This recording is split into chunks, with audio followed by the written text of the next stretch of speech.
twagala kutegeeza abantu nti n'olw'omukaaga luno era gye tuli ku Canaan Land lw'omukaaga gye tuli tewali tuwumuza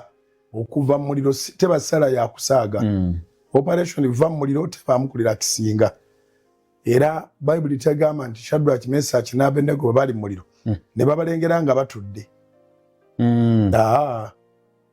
Nabukadneza agamba nnengera bana nga batambula mu muliro bali bana naye nga ate twasuddeyo basatu naye nga n'okuno nalinga omwana w'Abakatonda kuba kateerezaga nti mwana wa Katonda